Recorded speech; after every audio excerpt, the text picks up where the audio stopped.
grew up in quite a tough environment, and you've spoken a lot about being a welfare kid. What was the turning point where you decided that wasn't the life you wanted to live?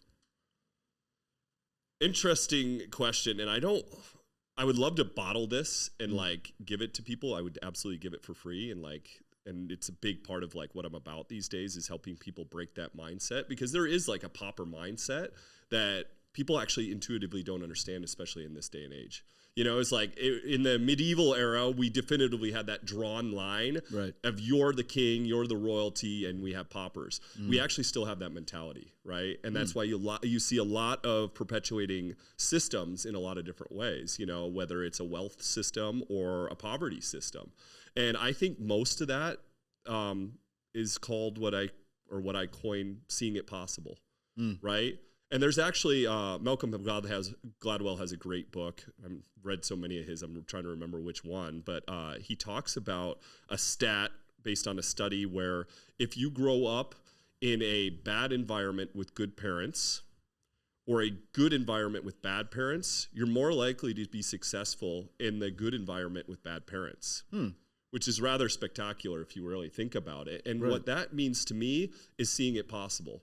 And I was lucky enough to work for a lot of I worked at a country club with some of the social elite, you know, and I saw the normalcy in rich people. Right. And at the same time, they didn't treat me very well, you know? And so after I got past this, my destiny is to be X, and I was like, oh man, all these people are normal, you know? And they don't even work as hard as me. And I don't think they're any smarter, you know, and that was a pivotal moment for me. And I think, you know, seeing it possible, seeing that you can have anything you want in life, and the normalcy of successful or rich people, I think is imperative to finally breaking that kind of welfare mindset. 100%. I heard you talking on a podcast with, I can't remember his name, but it was a super, super smart guy. And you guys were basically saying, a lot of people see super successful people and they go, oh, well, they have it so good, but you would hate to have their problems, right? Yeah. There's that classic saying, more money, more problems, right?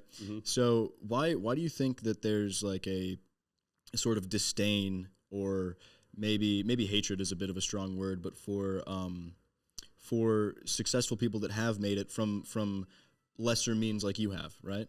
Why do you think that is? You know, I actually, I haven't seen the disdain as much from people that come from nothing to making it. I think that underdog story is one that people can appreciate and admire, you know. And so, but I do see if somebody grew up in a successful system and then they've had their success, I do see that people, you know, will be envious, jealous, that sort of thing around that. And to your point, it's yes, there is huge problems that come with, you know, it's they say, diversify your businesses, you know, go out there right now. Somebody will say, diversify your incomes, you know, you also diversify your problems. That's the part they don't tell you about, right?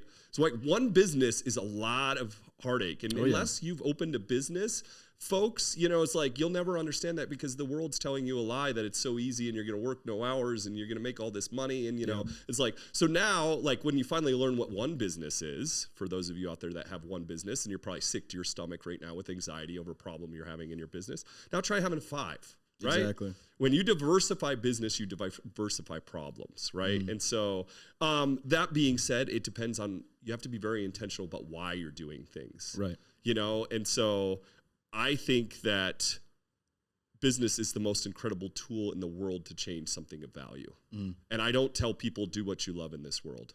You know, that might be impossible. You know, that's the hobby. You know, I tell people do what you hate. And you heard that right. Do what you hate. And you open a business that solves the problem for the thing you hate. And that is a mission, that is alignment, that is something you won't quit. Because quit in business, it's if you do not quit, you will make it. I guarantee it. I don't care what it is. If you don't quit, you'll find a way to do it. Exactly. You know, the people that don't make it, they quit. You know, and I've worked with thousands of entrepreneurs. You know, it's the people that don't make it. But why make it so hard on yourself, right? It's everybody's out there analyzing the top 10 best ideas for business YouTube video right now. It's well, you didn't choose that. Somebody gave it to you. There's no passion behind it. And when the money doesn't come month one, you're going to be disheartened about it. Exactly. But if you make it a mission, right, It's impossible to quit a mission, and not quitting means success. Yes. So I don't think that people are have disdain for the wealthy. I think people actually, and the successful, I think people want more from them. Right? And like and I get a lot of hate for saying this, success comes with obligation to the world. So I don't think it is about disdain for the wealthy and successful. I think it's disdain that they have the resources and they're not doing anything. I got you. We have to vote for that, right? Yeah. Shaquille O'Neal is as rich as he is because we pay him to play a sport, you know? And he's a great man, by the way. I'm not taking away from Shaquille O'Neal. He does some great stuff for the world. And like, I think he's an incredible human. He is a prime example of making it and doing things, right? Yeah. Nobody hates Shaq that I'm aware of. I mean, how many stories you heard about from The Matrix? Keanu Reeves. There's not a person in the world that hates Keanu Reeves, because guess what he does with $550 million of his money? He donates it to cancer, you know? Right. It's like, we don't have disdain for that guy. Yeah. But we do the people that like scorekeep in this world. And we were having a conversation. I won't name drop the influencer that, you know, says this, but she says the rich don't do it for the money. They do it so they can keep score. We don't need more scorekeepers in the world. Scrooge McDuck swimming in his vault, you know, of money. That's not going to change anything. So exactly. I think people have disdain for that. Yeah, I 100% agree, man. And that's a very, very important sort of, I guess you could say, well, maybe not important, but that's a very, yeah, no, it is very important. That sort of separation between the people that have the means and do something with it, rather than the people that just accumulate rather than create, right? Yeah. That's pretty powerful. So if let me just ask you this question. If you had $1 billion right now, what would you do with it? I mean, I'll trump you one on that. I plan on having $1 billion. There we go. And in a not too distant future. The company that we're working on right now, I'm building to a multi-billion-dollar company. Our competitors are multi-billion-dollar companies already. And I'm not doing it so I can get a Ferrari or a Rolex watch. I can tell you that. You know, I'm doing it so I can change some stuff that I can't stand. Right. You know, and that's who I also try to help, you know, is like people brought to success that come from awful systems or good people. They change things. And that's why, you know, with $1 billion, I'm changing a lot of things. I know what I've done with what I have already. Right? Right. Now look at Tyler when he has billions of dollars. You know, world, watch out, because like, if I don't like what you're doing, I'm coming for you, you know? Like, I'm changing some things in the foster care system. I'm changing some things for, you know, like the impoverished, you know, I'm changing some systems. That's what I'm doing with $1 billion. What you just said is really interesting. Look at what Tyler's done with what I have now, and then guess what I'm going to do with $1 billion. I've heard this quote a few times, and it's, money's an amplifier. If you're a nice guy and then you get $1 million or $1 billion, you're going to be a really nice guy. If you're a dick, excuse me, you're going to be a really, really mean guy with $1 billion. You know what I mean? And it's like a lot of people, again, it comes back to the purpose thing. If you don't have, we were just talking about this before, if you're just making more money to make more money and see numbers go up on a screen, it's like, for what? Right? Yeah. Like, what are you going to use that money for? There's no reason. Money is a store of value, but that, like, those paper dollars or those numbers on a screen don't really mean anything unless you exchange them for goods or services or donate them to people that need it. Right?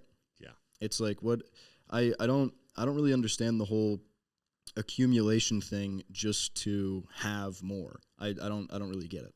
You know, and it's funny, so many people, that's their goal, right? And what's crazy to me, I'm a very logical thinker, is look at the people, right? It's like, okay, the world tells you that if you have money, success, power, fame, that is happiness, right? Mm-hmm. You know, look at, like, I especially study comedians because I think comedians, to be smart, you have to be extremely intelligent. Oh, for sure. Right? Or excuse me, to be funny, you have to be extremely intelligent. And so you watch a lot of them, and they go to their demise at the top. And so why is that? Because they were chasing something that they thought was, the money's going to make me happy. The women are going to make me happy. You know, and when you get there and none of that is happiness, you've been sold the lie. I mean, let's face it, there is billions and billions of dollars sold. There's billions and billions of dollars marketed to you every year Yep. in the idea of selling you this fake life image. Yes. Have you seen the movie Happy Gilmore? Yes, absolutely. Okay, I tell people all this all the time. It's like, remember the part where they're like, find your happy place? Okay, close your eyes. Think of your success place.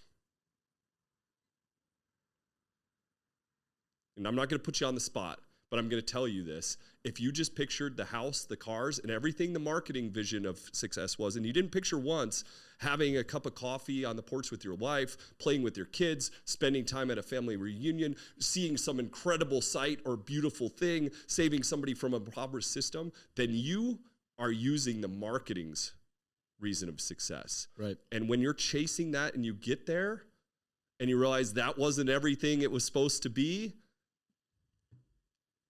you're wrong. You've been chasing it 20 years, right? Yeah, man. I talk about this a lot. If you don't have a vision, or I guess a definition of success, to your point, Yeah. there's billions of dollars of marketing expenditure pointed at your head at all times. Yeah, You know what I mean? yeah.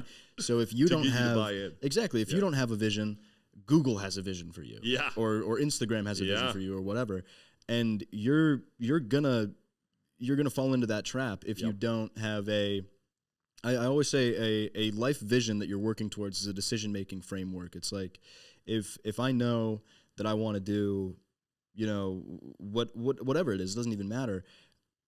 If I'm faced with the decision, I ask one simple question, and does this get me closer to my goal, or does this get me further away? And if it's further Yes. away, I say no every time, or at least I try. Yeah. But it's Beautiful. If people don't have that sort of decision-making framework, someone else is going to put that into your brain for you. You know what I mean? And it's like, take that power back and make your own vision. Don't let, whatever movie or whatever company sell you this idea of success, because there's always going to be another mountain. You know what I mean? And then when you get there and it's not everything you thought it would be, and then you're lost, right? Yep. I actually believe that what you said, absolutely. And I'm such a nerd. I actually took a stats decision tree. And I call it the decision tree of an alignment to a goal, because we actually have control over the loftiest goals we have in the planet. Right. Every tiny decision we make takes us a little bit closer, a little bit further. Yep. If it's a bigger decision, like I use this as an example all the time, I can't think of one thing that directs you towards a lofty goal that drinking does. There's nothing wrong with having some beers, but if you're like an alcoholic, tell me what goal that brings you towards. Right. That is a decision you can make, right, to bring you advance towards any goal. Some of them are smaller. It's like, I want to be the biggest actor in the world. Okay, how can every decision I make in my day get me closer to alignment? And you can do this on a decision tree, and it takes you a little percentage closer or away every day, right?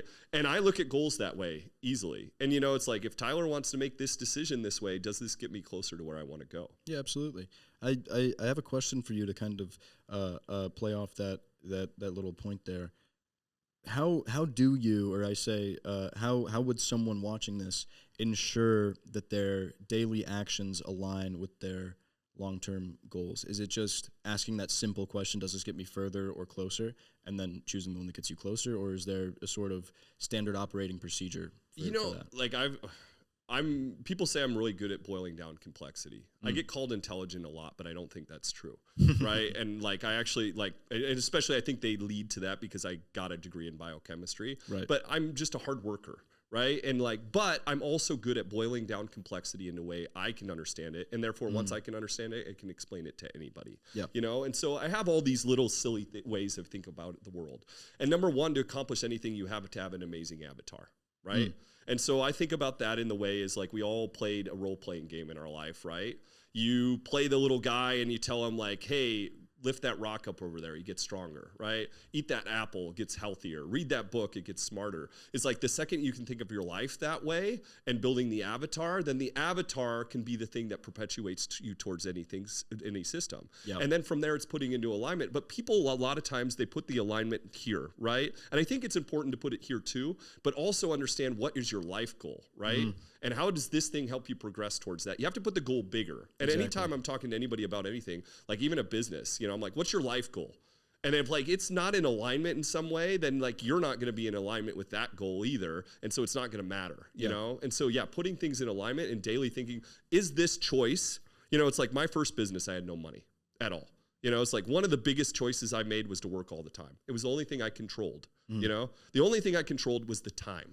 We all have the same amount of time. And Tyler just chose to, for 5 years, never take a weekend off, never take a night off. And the way I looked at it too is my competitors are out there to dinner on a Friday night. I'm working, right? My competitors won't answer the phone at 7 o'clock on a Saturday morning. I did. One of the ways I had some amazing clients in my first business, like, Tyler, how'd you get the Rolling Stones and the WWE and the NFL and all these people? A lot of times it was like I answered the phone on a Saturday. Yeah. You know? And so like that wasn't, you know, any big thing. It's like I was the one guy that answered the phone. Exactly. And for context, it was a automotive customization business, right? Yeah. We started out I started out building cars in my backyard while I was in college and working full time. And then I got in trouble with the city of Scottsdale for stripping paint in the driveway. And that became a 1-bay dirt floor, no electricity shop. And I tell this story not because I want underdogs to know they can have anything I have, right? Not so you'll think I'm cool, but I lived in a trailer with no water and no electricity. That business was started with $4,000. And that became a multi-location company. Yeah, you ended up selling it for multi-millions, right? I sold it. I'm under an NDA for exactly how much, but it gave me everything I could possibly ever want in this world. So the and to that end too, it taught me a ton because I made every single mistake you can possibly make in business. I had no help whatsoever, right? And those mistakes are the way I'm able to help people now. They wonder how I can walk into a $1 billion company and find out in moments how like there's a problem. We're a small business. I can find out a problem quicker than anybody. And it's usually because I had the problem and I had to fix it. And everybody goes, Tyler, it's so easy when you put it that way. It's like, yeah, but you didn't go through the year it took to figure out that easy fix, right? So, yeah. That's me and my buddy Eddie Pinero were just talking about this. It's everyone, not just in business, but everyone in life is kind of just winging it and seeing what works, right? If you do 10 things, 2 of them work and 8 of them don't, you do more of the 2 that work and less of the 8 that don't, right? Yeah. And that's basically all there is to it. And the more sort of reps you can put in, the more problems you go through and the more problems you fix, then people look at you and they go, oh, this guy's knowledgeable, but then they don't see all of the work, strife, and pain you had to go through in order to become that knowledgeable, right? Absolutely. You know, it's every bit of heartache that is the way I'm able to help now. Right. And so I regretted starting that business even after I sold it for what everybody deemed to be like such a huge win. You know, it's like, but for me, I looked at it, it's like 10 years wasted in my life. Like I didn't build Pixar. I didn't build like Apple, I didn't build anything huge. I built auto shops, And so I'm like, did I waste? And like your first business, actually, for all your flaws in what you have, like an understanding, you actually can make up with it because you have so much energy. Right. There is a superhero amount of energy in your first business, right? And so I would say choose it pretty wisely, And so now I don't see it as a mistake because it's the way I'm able to be so helpful to people, right? I understand accounting on a different level than most people do because I finally buckled down and learned it, and like that's one of the major ways I help people now is through their books, It's like, or I understand I'm marketing what I call sweat marketing because I had no money, and so like I had to figure out all the ways in the world that were free to market well, and I've become very good at that, right? Nobody can understand that on the level I can because I started out in a trailer with no dollars to do it. There was no way to have money fix the mistake, or to solve the problem. So I think all of it was a blessing, every single part of it. Absolutely. I have a fantastic quote from you here. I'm gonna read it out loud. Gasoline is a powerful tool. It can drive an ambulance and save somebody's life, or it can light somebody's house on fire. That to me is what anger can do. Can you expand on that a little bit? Yeah. So it's funny, my co-host for our bullying podcast, he's a mixed martial arts training partner of mine for 20 years. And we're such a different We're actually 3 hours apart or something like that in birth, same year and everything. Yeah. And so we're so similar in so many ways, but so different in so many ways. And he's this like happy-go-lucky, and I'm not saying I'm not. You can tell I'm an easygoing guy. I'm a friendly guy. I'm a happy guy, but I have a lot of anger. But you never see it, right? Because I burned through it in productive ways. It's like I had a lot of people that didn't treat me fair as a kid. Nobody believed in me. Absolutely nobody when I first started my business. Not a single person. You know, it's like I used all that. I still use that stuff. It's like I'm at the gym doing a last pull-up today even, and I'm like, there's some competitor out there. There's the teachers that didn't treat me fair. They wouldn't want you to do it either, Tyler. And so like, find a villain in your life. I know they say not to use that. I don't care. It works. You know, it's like you've been handed awful stuff anyways. Figure out a way to use it productively. Don't take it out on the world. If Tyler's out there being angry at anybody, that's not fair to me. Yeah. But if I'm using my own anger that people gave me in life and I'm using to propel myself towards great things, there's nothing wrong with that. If it helps me get my extra pull-up, if it helps me stay and work an extra hour in business, I don't find anything wrong with that. You gave it to me anyways. Yeah. You know? You gave me some awful stuff to contend with. You know? It's like, I use it how I want to, right? And I get angry about, you know, it's like, and I love that I get angry about things too. I don't want to change that about myself. You know, I see a documentary on bullied kids, you know, that breaks my heart. I get angry about it and I start a podcast, you know. Yep. I have a group that comes in and they tell me foster kids are going to youth incarceration centers despite doing anything wrong. I get angry about it and we start a foundation for it. So I use my anger productively. I don't use it against people. I use it to change things.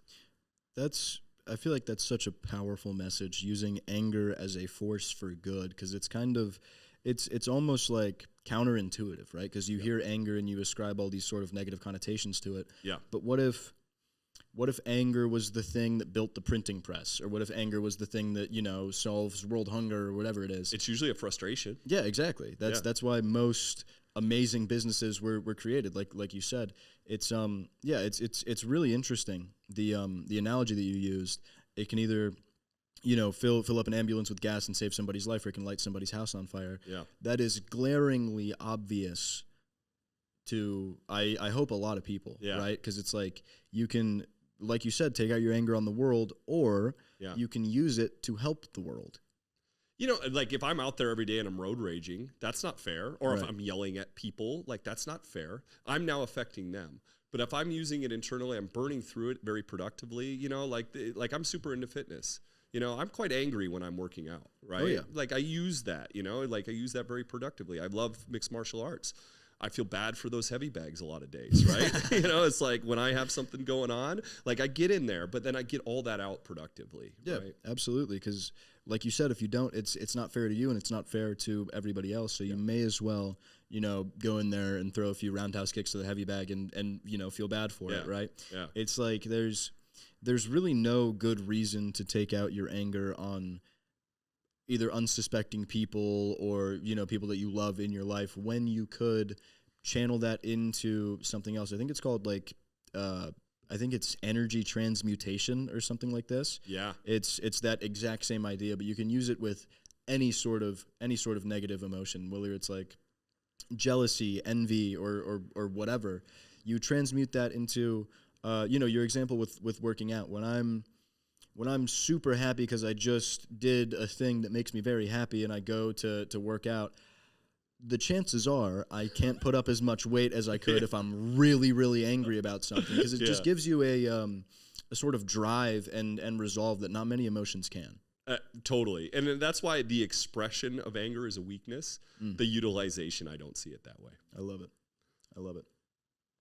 So in your opinion, what is one characteristic, because you've worked with thousands of business owners, what's one characteristic that sort of separates the few from the many in terms of, I know this guy's going to be successful because he has this sort of character trait or this whatever it is. What do you think that would be?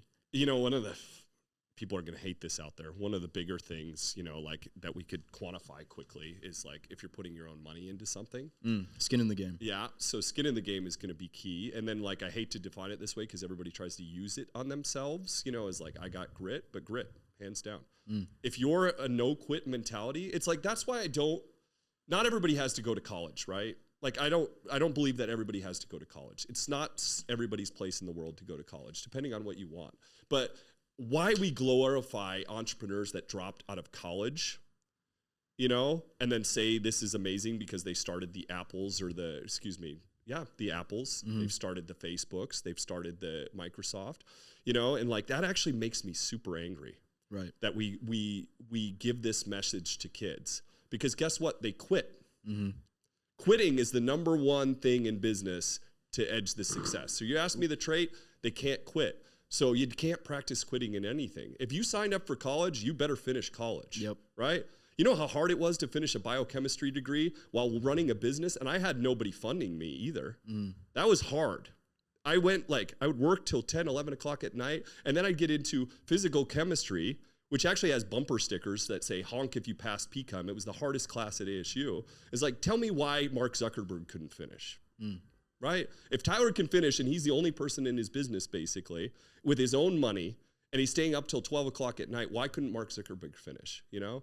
And then the other thing is, folks, it's like, if you have, like, the ability, and I call it a golden couch, and there's nothing wrong with people that have the golden couch, but it's a different motivator. So if you have the ability that if you fail, you have a place to land, Safety net. if you have a safety net, then by all means, drop out of school, you know, like do that, because it doesn't matter, right? But if you have in life, like success or homeless, that was my first business, success or homeless, you better edge the gap, right? Exactly. Finish college. If nothing else, it's a networking tool and you can use it, right? Or don't start it. Then go to like plumbing school or something like that. My biggest point in that is don't look at the people that have these options like we were talking about earlier. You know, Mark Zuckerberg was given the option of going to Harvard or having a McDonald's bought for him. Unless you have that option, if you started school, finish it. And you know why it was so easy for them to quit too? It wasn't their money. I paid for my own college, right? If I had quit like 2 semesters before I was done, that would have been stupid of me financially. Right. And here's the other thing on top of that, not to go off on a rant. I don't feel like anybody tells this side of the story, and it's a problem. You know, the other thing is, it's like I never, ever, ever didn't appreciate my education. And they say, well, you know, and like I use this analogy all the time. I can't go into my mixed martial arts gym and say, I paid my fee, make me the best in the world, I'm here. Exactly. Why do we think we can do that in college? When I studied biochemistry, I went out and I explored my own stuff around it. And I got curious about it, you know? My MBA program was incredible. You know, my teachers are still friends of mine. I met great classmates, you know? I pulled things into small business that had never been utilized in small business before. Because I've never heard of anybody having success in business and going back and getting an MBA. Most people do it because they're afraid to open a business. Right. So I'm going to get an MBA or I'm going to do it for my career track. I've never met anybody that decided, oh, I've already been successful in business. I'm going to go back now and get an MBA, see what it's about. When did you go back and get that MBA? Was that after your first business or after a few? I was still running my first business when I did it. Yeah. Which was not easy. So, I mean, of course. Yeah. But like what was so cool though, is in those moments in vitro, I was allowed, it was my company. I could implement anything I wanted the next day. All my classmates, they couldn't. They were working too, but they'd have to go get permission from so-and-so. Like for me, I developed tools that don't exist in the world, that have never been used in the way that I use them. And it's helped small business people so much because nobody thought to use them in these ways before. But I was already immersed in the system, and then we'd go through something in a timely manner, and I'd get to use that immediately and implement that immediately. Right. Going back to what you said about a safety net, this is a really, really interesting sort of inflection point for a lot of people, because many people do have that safety net and many people don't. But the sort of thing that I've seen a lot of people that do have a safety net do is I guess the example is called like burn the boats, right? There's no way to go back now because I'm, you know, doing what I've moved 4,000 miles away from my home or whatever it is. And that tends to light a fire under you and you have to go. Yeah. Like there's no other option now. Yeah. That for you, that was, you know, either success or homelessness. Do you think that is a valid sort of approach for people that do have a safety net, to just burn the boats and go all in if they're really passionate about their business? You know, it's such a good point, and I would say no. Why would you do that? And you know, here's the thing. I'm helping kind-hearted people when I say this. Use the resources you can, right? Use every resource you can. Especially, and that's why this message is important, is like if there's a great-hearted person out there and says, I don't want anything from my parents, you know, I'm just going to build this thing. Instead, use the resources, build something incredible, and make a change, right? Then we'll all admire you. Yeah. You know, it's like, so you have that tool, use it, but then get to your success and change something of value, right? Yeah. And then you'll have used it properly. Now, if you just want to make it in your own and or burn the ships, I would ask what your mission is, right? Because if you have an edge on your mission, you know, then why would you give up that edge? Exactly. It's like, you know, an example that comes to mind is like, you have an entire team, an entire construction team. You have the best tools, and you're tasked with building a house. But you're like, no, I'm gonna go chop down a tree with an axe and build this with a bunch of nails by myself. Yeah. It's like, well, maybe we could do it better and faster if you use what you have. Totally. Right? And then what are you going to do with your success? Yes. If the answer is something of value, then yes, take everything you possibly can on the planet, take those as utilize, and then like, you know, you've been handed something, you know, make some use of it. I totally believe in that. Absolutely. So after you sold your first business, obviously your well, I don't want to say your main motivator, but probably one of the bigger ones was success or homeless, right? What changed after you sold your first business? Was there a different fire that you had to light, or was it just like, oh, we're pretty mellow now, we can go kind of chill on a beach somewhere and hang out? You know, I'm smiling because it's my motivations have changed so much. You know, it's like, I think first I wanted what everybody else wanted in a way. Although, you know, there was something that changed my life, and maybe I think it will help. It's like, I actually was fortunate enough. I grew up on welfare, so I understood that. I've given plasma to even eat in life. You know, I've understand being destitute. I was homeless for a small amount of time. You know, it's like I've been through these things, and so I can appreciate them, right? And I actually, at 21 years old, I had a job where I was really successful, and I found money really early on. Oh wow! Yeah, and got into sales and killed it. You know, and so so I found out what money was. So I knew what it was to struggle. I knew what it was to have money. That wasn't it. You know, it's like that wasn't happiness. You know, and so like I changed, and then I got involved with the concert business, and that gave me not the fame, but I was around it. And, you know, the girls chased me, and you know, so like there was that happiness, and that wasn't happiness either. You know, it's like, so I was lucky. Life gave me these lessons really early. You know, all these things I thought were happiness, the money, or you know, like the fame, or like having girls chase you. You know, that sort of. None of that was happiness, and so it was really in this introspective place very early in life. I happened to read this article. It was called "Silly White Girl." And she basically goes to Africa, and she's trying to help build schools. And she wakes up one night and she sees that the locals are actually tearing down what she and her friends had built and rebuilding it because it wasn't good enough. And so she comes home, she writes this article, and she's like, unless you have a skill, you better stay at home and fundraise.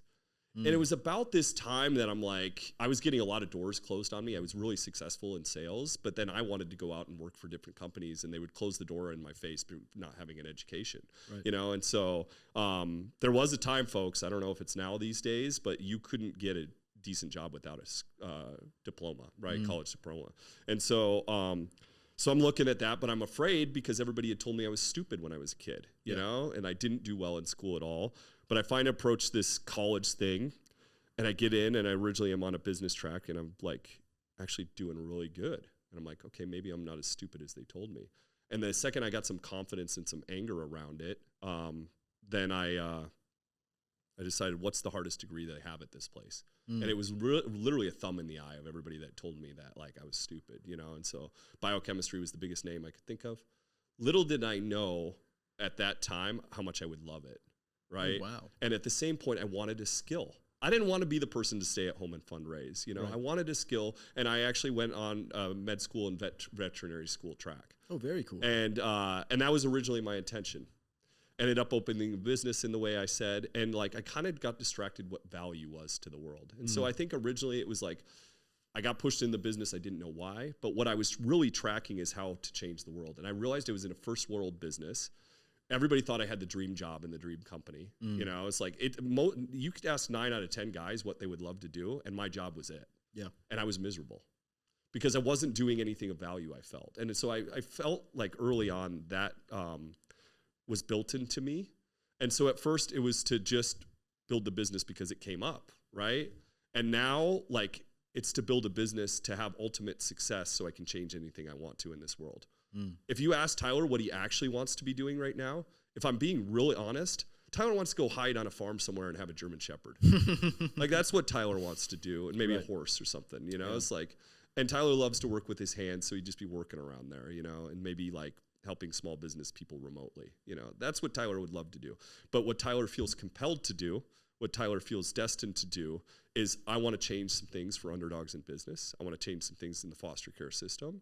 You know, I love animals, like anything to do with animals, I like having impact on. And that's why I'm out here working now. That's my motivation. Right. And before, I was very driven off anger, as I told you. And I realized, and I was afraid of all this stuff.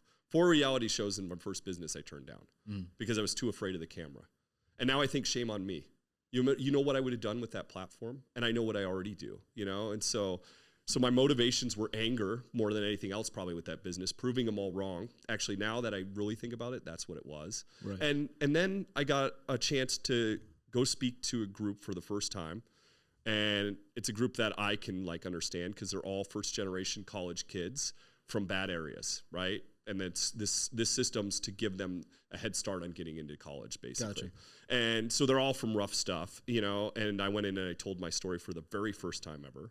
Talked about my dad being in prison, talked about growing up on welfare, talked about everybody that didn't treat me right in life, you know, like for the first time ever.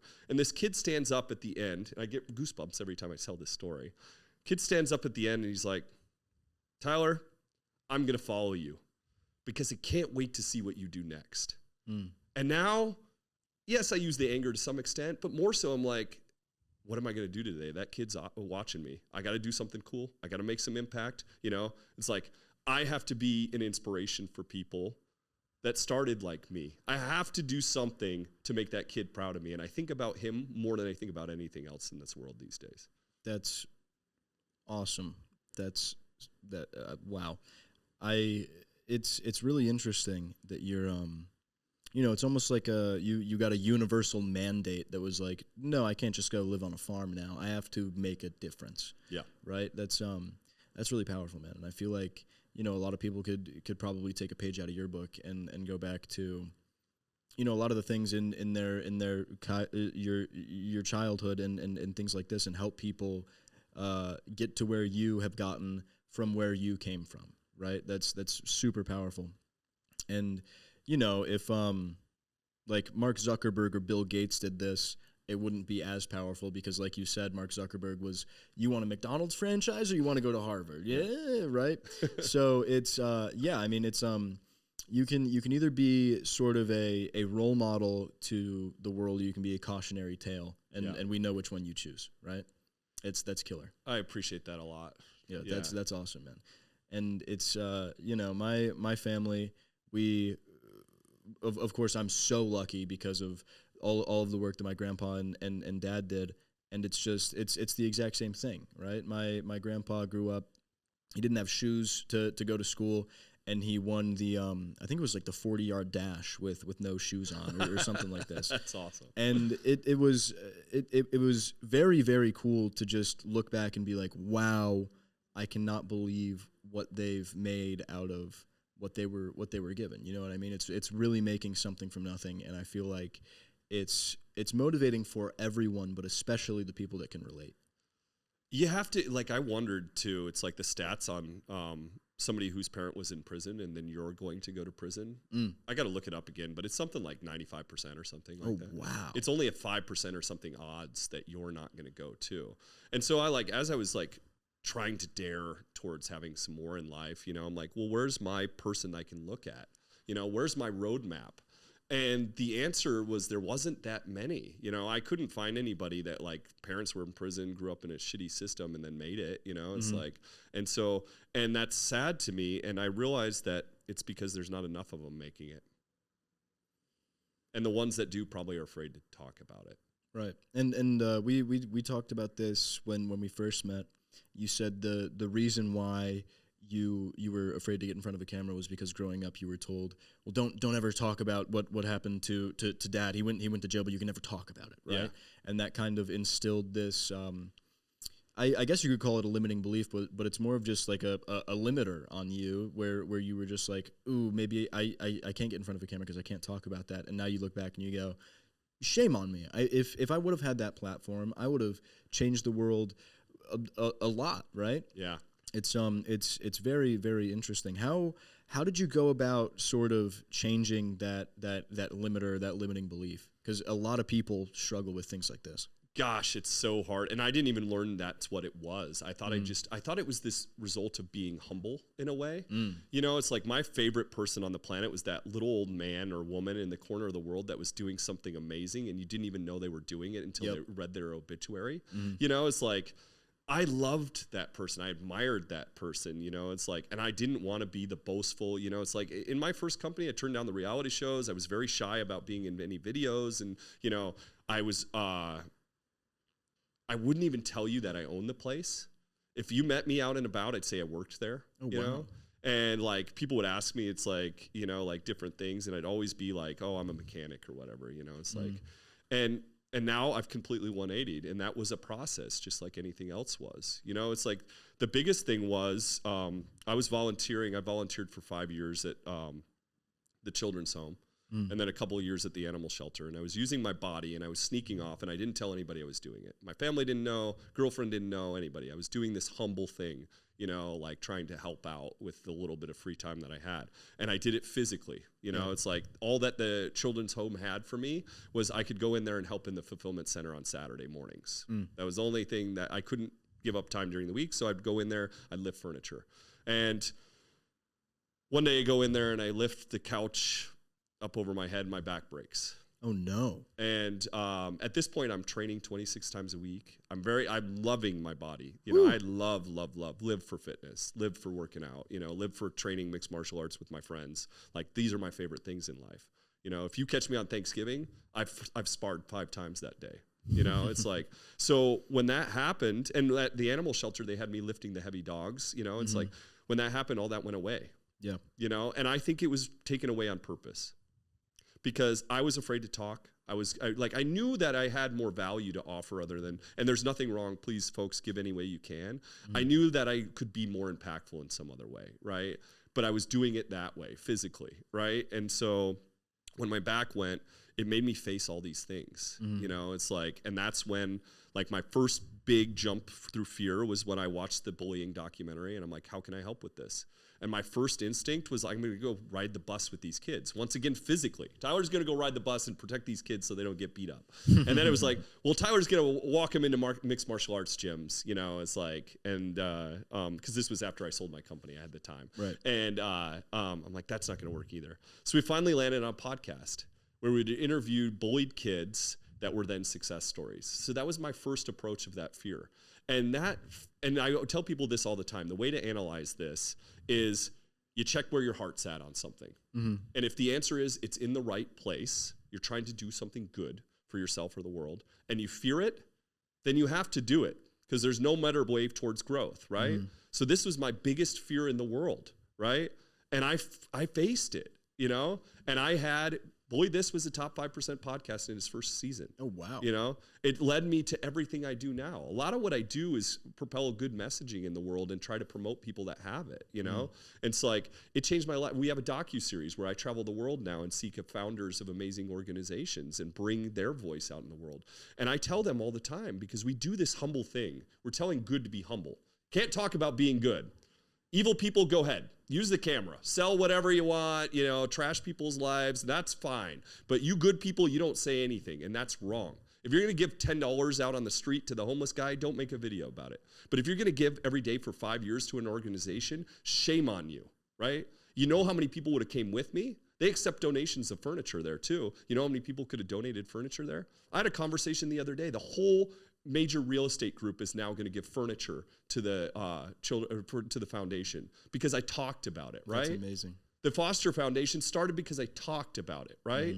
You know, it's like I tell some of the biggest people from charities in the world who want to be humble, it's like, what's more important, you being humble or you posting on Instagram and saving another kid, bringing another person to your cause?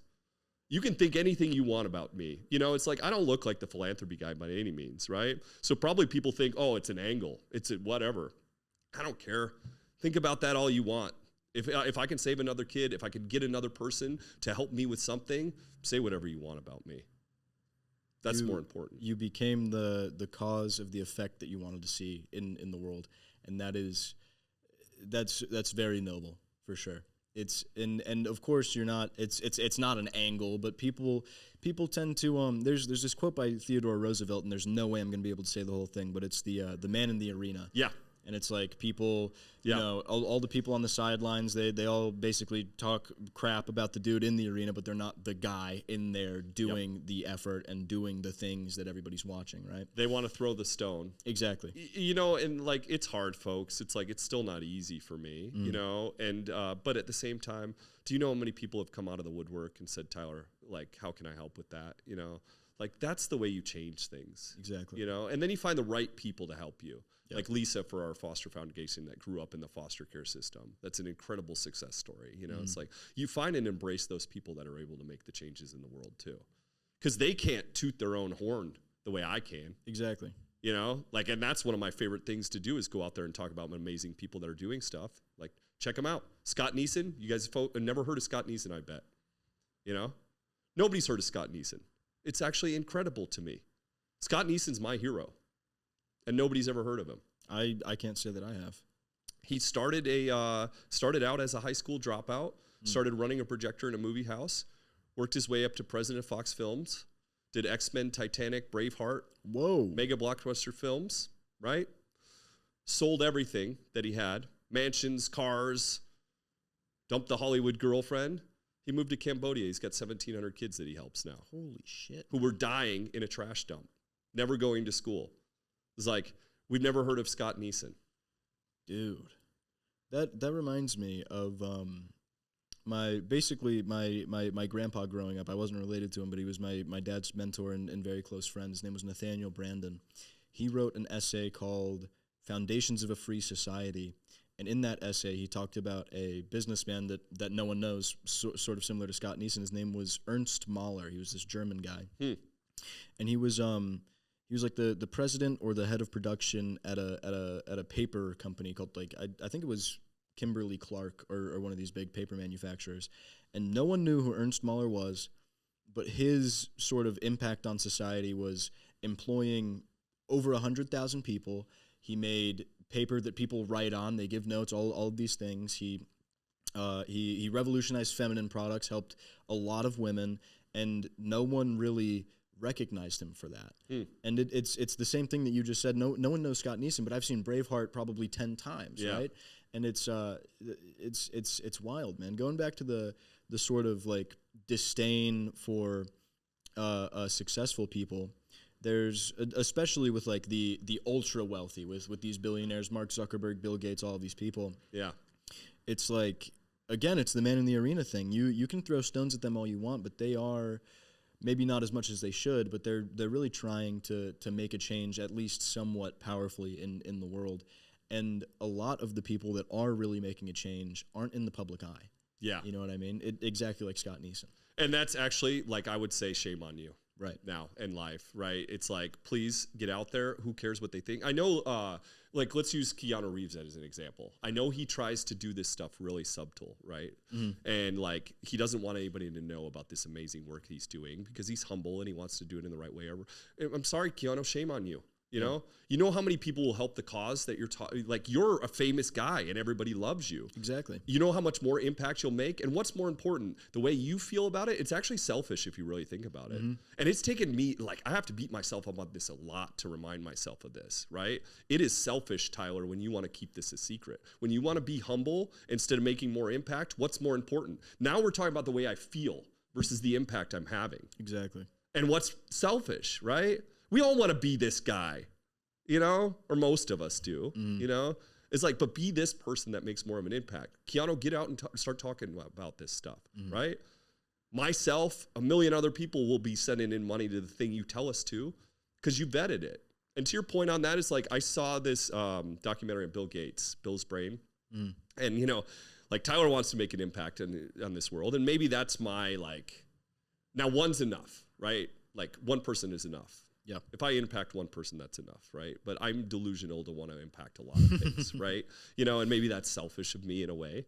But I looked at that documentary, I'm like, man, I'll never beat Bill. You know, and I actually felt foolish later for having that thought. I'm like, I'll never make more impact than Bill. You know, it's like, he's got $1 billion, and I don't know why he does it. You know, a lot of people say he's not a good man or whatever. I don't know, but I don't care why people do things as long as they're doing them to change and help, right?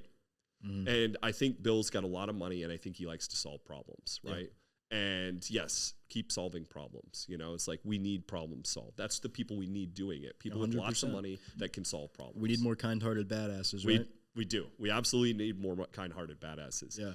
You just said something really interesting. It's not the intention, but it is the action and the impact. And me and my dad, go back and forth about this all the time. If I have the thought or the intention to do maybe something illegal, this guy pissed me off and I want to go beat him up or whatever, I can't get arrested for that. Mm. But if I don't have the intention to beat him up, and I do, I can get arrested for that. You know what I mean? It's like the sort of the relationship between intention and action is there, of course, but the thing that, I don't want to say the only thing that matters, but the thing that actually creates impact is your action, right? Yeah. You can have all the intentions in the world, and it's the same thing with the manifestation movement, right? Mm. I put a picture of a boat on my wall, and I'm gonna get that boat because I put a picture of the boat on my wall, and it's like, well, if that picture of the boat reminds you to do the actions necessary, for sure, keep it up there. That's awesome, but shouting affirmations in a mirror isn't gonna make you rich. You know what I mean? It's like I don't really know what it is, but especially in the personal development space, it's very pervasive, the separation of cause and effect. You take this magical pill and you get your dream physique. You go on this miracle diet, or you take my course or whatever it is. It's the separation between cause and effect, the cause of working out and eating healthy from the effect of having a dream body, or the cause of working hard and providing value from the effect of making a lot of money. Why do you think that sort of separation is such a big glaring issue today? It's what's hard to do. Mm. I've been playing with this idea lately too, because in like the 1700s, if you had rotted teeth, that was beautiful. Mm. In Japan at a certain time, maybe even now, if you're obese, that is beautiful, right? If you had pale white skin, that was beautiful. And think about that. The reason for those things was money, right? Mm. If you had rotted teeth, you could afford the sweet stuff that rotted your teeth, right? That was hard to get. Mm. If you had pale white skin, that meant you weren't working in the fields like everybody else. Right. But now what's interesting is like tan skin, because it's hard to get. Mm-hmm. You have to have time, right? Fitness, because it's hard to get. The answer was, if it was all easy, we wouldn't want it anyway. Right. If it was easier to be fit than it was to be obese, everybody would want to be obese. Mm. Right?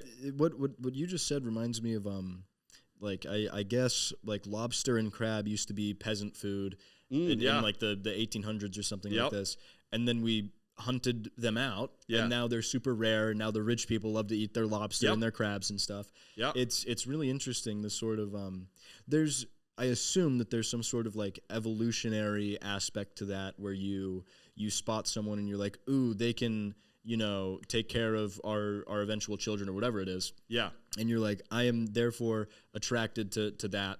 But it's interesting to see, like you said, rotted teeth used to be, oh my God, she's got rotted teeth. That's hot, right? It's that's like, hot. Whoa. I don't. It's interesting to see the evolution of not only just like beauty standards, but just sort of societal standards over time, because there's been a lot of changes in humanity just in the last 20 years, right? Because now we're all on our phones, and we can all, like, I can pull out my phone and see something that makes me happy, sad, disgusted, nervous, anything. Yeah.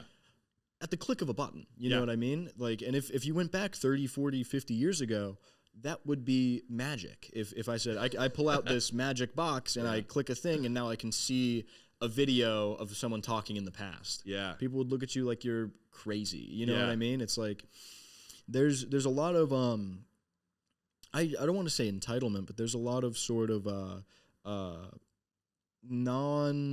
not many people are grateful for the things that we have. You know what I mean? We Totally. stand on the shoulders of the giants that came before us, and not many people, like you walk down the street and you go, oh, that car's loud or whatever. You don't think, wow, someone built that thing. Someone had to write down the actual plan to create that and then take action and, weld a bunch of metal and put it all together.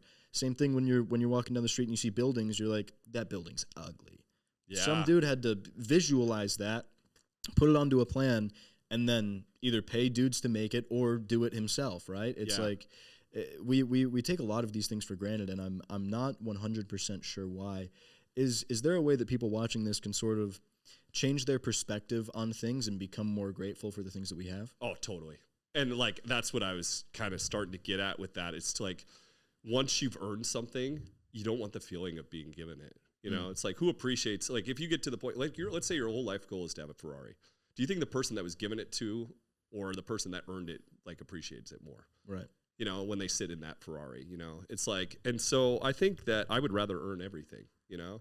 My fitness is hard earned. My success is hard earned. I actually feel bad for anybody that it came easy to because they can't appreciate it the same way. Absolutely. Do you know how much I can still appreciate going to dinner? Like going out to dinner and looking at the menu and having anything I want on the menu, that's still not lost on me. You know? Like I enjoy it every single time. So people that are desensitized to that, I almost feel a little bit bad for them. Yeah, they don't get to 100%. enjoy it the same way I do. There's an example of this, and it's lottery winners. Yeah. People, they buy a little lottery ticket and they go, oh, I'm not going to win.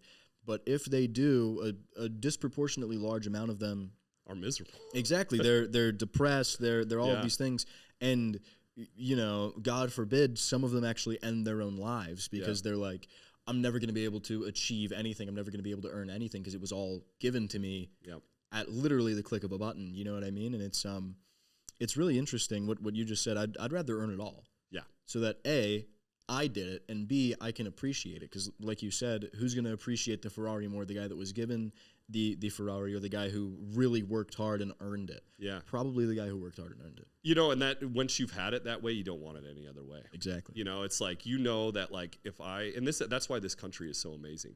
That's the biggest blessing is being born in this country, Right. regardless of your stature. And like, if you're telling yourself right now that you can't have something in this country, then you're in victim mindset and you won't. But if you tell yourself you can have anything you want, you know, can. and that's why I started talking about this stuff. I grew up a really skinny kid, now I'm 225 pounds, and I'm in good shape. I'm 45 years old. Everybody can have that. It just takes getting up in the morning, like going to the gym, eating some food. Anybody can have that, right? I mean, I started my first business with $4,000 and I lived in a dirt lot with no electricity. Anybody can do that. Anybody on the planet right now, anybody in this country right now can do that, right? It's like, and that's why I probably have to talk about it because I am the epitome of anybody can have what I have. Absolutely. I'm nothing special. 100%. Right before we end, I want to ask you one question. If you could give your younger self one piece of advice, what would it be? I'd punch my younger self in the face. I wouldn't like him at all. I'd tell him to run. That's the advice I'd give him. That's the best answer we've gotten so far. That's killer, man. So you would is that basically slapping some sense into him and being like, what's going on? Or would you just be like, I don't like him. Yeah, okay, I see. It's like, now I like his work ethic. That's what I would say about him. I like his work ethic. He always worked hard. First job at 13, always had jobs since then. Right. I like his heart, always been caring and empathic. But I hated the part where he went through the poor me part. I hated the fact where he believed people that told him he would never amount to anything. The part of him that almost like was destined for failure, that's the part I hate. And then the selfish place. I think in your 20s, you kind of try to like, you live for you. 100%. And in your 30s, you start to figure it out. And in your 40s and above, I think you start to live for others, right? And now, like, I feel actually bad for people when haven't made that jump. If you can see the guy out there right now and he's sitting in the Ferrari and he's I'm trying to, what did I call it? Scorekeeper. Yeah. And he's dating the 20-year-old OnlyFans model. It tells me that life hasn't given him enough lessons. I feel bad for him at 40 when he's thinking that way. Right. Right. And so,